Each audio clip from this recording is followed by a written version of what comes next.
Kien propju xahar ilu fis-7 ta' Marzu li l-kriżi tal-COVID-19 faqqat f'Malta.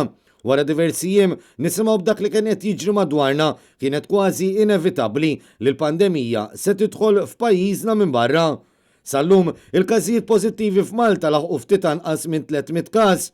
Xahar ilu tfajla Taljana ta' 12 sena residenti Malta u waslet f'pajjiżna minn Ruma flimkien mal-ġenituri tagħha u bdiet tħoss is-sintomi jumejn wara. Flimkien magħha testjaw pożittivi omma u missiera wkoll fejn it-tlieta li huma fortunatament jinsabu lkoll imfejqa mill-virus. Jumejn wara, Net News żvela r-raba' każ pożittiv dak ta' Barrani ta' 49 sena residenti f'pajjiżna u li ġie infettat bil-COVID-19 waqt li kien fuq btala fl-Italja bis-sintomi joħorġulu wara li wasal Malta fuq titjira minn Treviso.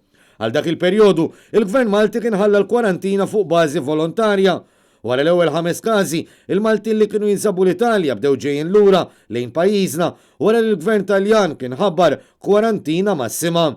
Madankollu, il-vjaġġi minn u lejn pajjiżi oħra sa dakinhar kienu baqgħu għaddejjin normali minkejja l-appelli ta' bosta unions u msieħba soċjali.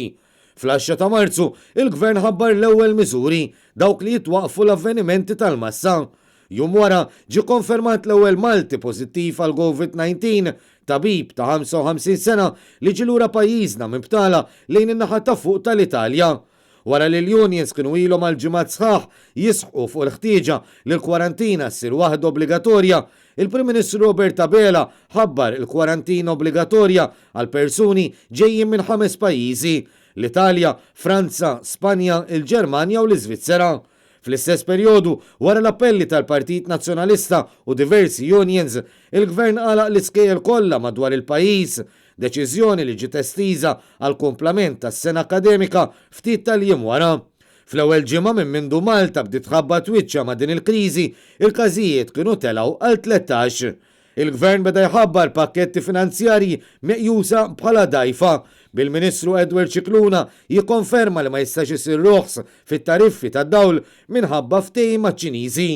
Matul it-tieni ġimgħa kellna l-ewwel każijiet ta' trasmissjonijiet lokali bil-każi jilħqu t-total ta' 64. Fid-dawl ta' dan ġew ikkanċellati wkoll l-attivitajiet u l-purċissjonijiet marbuta mal-ġimgħa mqazza. Sa tmiem it-tielet ġimgħa l-ammont totali ta' każi pożittivi kien dak ta' 139. Fl-aħħar ġimgħa u nofs, il-COVID-19 feċċ ukoll fl-Isptar Monte Carmeli u fl-Isptar Ġenerali ta' Għawdex kellna l-ewwel pazjenta tingħata l-kura, kif ukoll beda jinfirex fiċ-ċentru miftuħ ta' Ħalfar. Dan wassal biex kull resident f'dan iċ-ċentru ġie ordnat jagħmel kwarantina obbligatorja għal ġimagħtejn.